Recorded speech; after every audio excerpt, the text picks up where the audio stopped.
सुप्रभात बहनों। कक्षा 9 आज हम जो है दूसरा गद्य में पाठ पढ़ेंगे राहुल सांकृत्यायन जी का ल्हासा की ओर।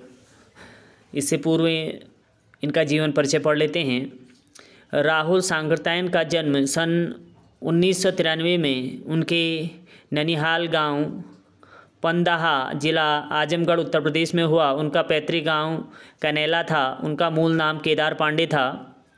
उनकी शिक्षा काशी, आगरा और लाहौर में हुई।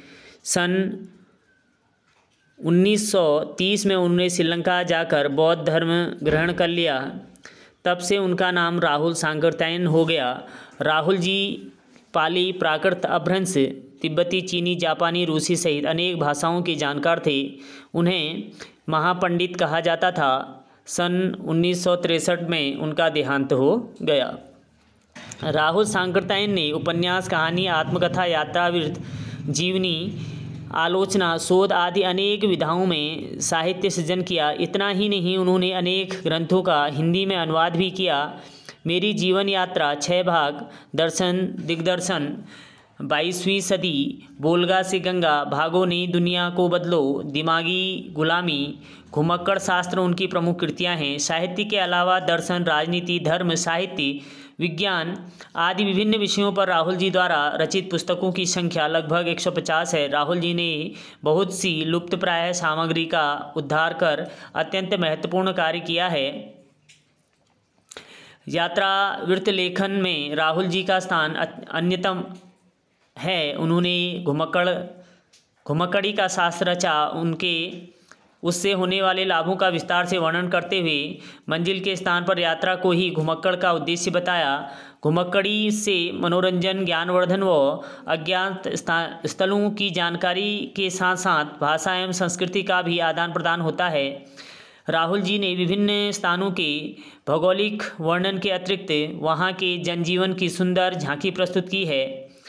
संकलित अंश राहुल जी की प्रथम तिब्बत यात्रा से लिया गया है, जो उन्होंने सन 1929 से 30 में नेपाल के रास्ते से की थी। उस समय भारतीयों को तिब्बत यात्रा की अनुमति नहीं थी, इसलिए उन्होंने यह यात्रा एक भिखमंगे के छद्म वेश में की थी। इसमें तिब्बत की राजधानी ल्हासा की ओर जाने वाले दुर्गम रास्तों का वर्णन उन्होंने बहुत ही रोचक शैली में किया है। इस वृत्तांत में हमें उस समय के तिब्बती समाज के बारे में भी जानकारी मिलती है। पाठ शुरू करते हैं। ल्हासा की ओर। वह नेपाल से तिब्बत जाने का मुख्य रास्ता है। फरी कलिम्पोंग का रास्ता जब नहीं खुला था तो नेपाल ही नहीं, हिंदुस्तान की भी चीज़ें इसी रास्ते तिब्बत जाया करती थी।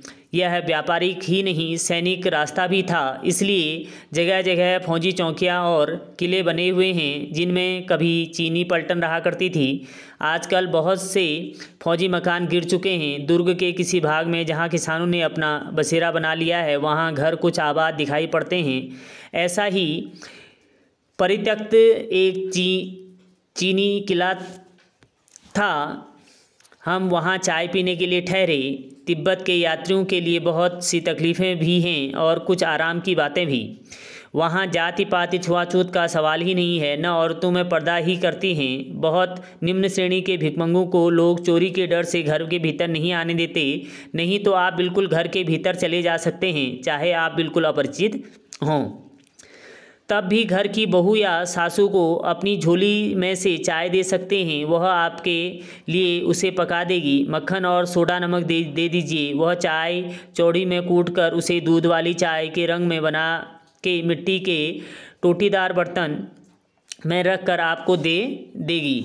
यदि बैठक की जगह चूल्हे से दूर है और आपको डर है कि सारा मक्खन आपकी चाय में नहीं पड़ेगा, तो आप खुद जाकर चौड़ी में चाय मथ कर ला सकते हैं। चाय का रंग तैयार हो जाने पर फिर नमक मक्खन डालने की ज़रूरत होती है। आगे कह रहे हैं, परित्यक्त चीनी किले में जब हम चलने लगे तो एक आदमी राहदारी मांगने लगा। हमने वह दोनों चिट्ठे उसे दे दिए। शायद उसी दिन हम थोड़ला के पहले के आखिरी गांव में पहुंच गए। यहाँ भी सुमति के जान पहचान के आदमी थे और भिखमंगे रहते भी ठहरने के लिए अच्छी जगह मिली।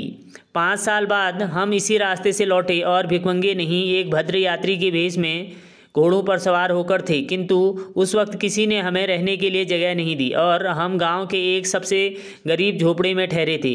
बहुत कुछ लोगों की उस वक्त की मनोवृत्ति पर भी निर्भर है, खासकर शाम के वक्त छड़ पीकर बहुत कम होश हवास को दुरुस्त रखते हैं। छड़ का मतलब है मदिरा पीकर, शराब पीकर।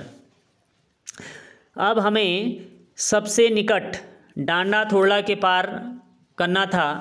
डांडे तिब्बत में सबसे खतरे की जगह हैं। 16-17 हज़ार फीट की ऊंचाई होने के कारण उनके दोनों तरफ मीलों तक कोई गांव गिराव नहीं होते। नदियों के मोड़ और पहाड़ों के कोनों के कारण बहुत दूर तक आदमी को देखा नहीं जा सकता। डाकुओं के लिए यही सबसे अच्छी जगह है। तिब्बत में गाँव में आकर खून हो जाए तब तो खूनी को सज़ा भी मिल सकती है, लेकिन इन निर्जन स्थानों में मरे हुए आदमियों के लिए कोई परवाह नहीं करता। सरकार, खुफिया विभाग और पुलिस पर इतना खर्च नहीं करती और वहाँ गवाह भी तो कोई नहीं मिल सकता। डकैत पहले आदमी को मार डालते हैं, उसके बाद देखते हैं कि कुछ पैसा है या नहीं। हथियार का कानून न रहने के कारण यहाँ लाठी की तरह लोग पिस्तौल बंदूक लिए फिरते हैं। डाकू यदि जान से न मारे तो खुद उसे अपने प्राणों का खतरा है। गांव में हमें मालूम हुआ कि पिछले ही साल थोड़ला के पास खून हो गया। शायद खून की हम उतनी परवाह नहीं करते क्योंकि हम भिखमंगे थे और जहां कहीं वैसी सूरत देखते टोपी उतार कर जीभ निकाल कर कूची कूची का अर्थ है दया करो दया करो, 1 पैसा कहते भीख मांगने लगते। लेकिन पहाड़ की ऊंची चढ़ाई थी, पीठ पर सामान लाद कर कैसे चलते और अगला पड़ाव 16-17 मील से कम नहीं था। मैंने सुमति से कहा कि यहाँ से लंकोर तक के लिए 2 घोड़े कर लो, सामान भी रख लेंगे और चढ़े चलेंगे। आज इतना ही, बाकी इसके बाद।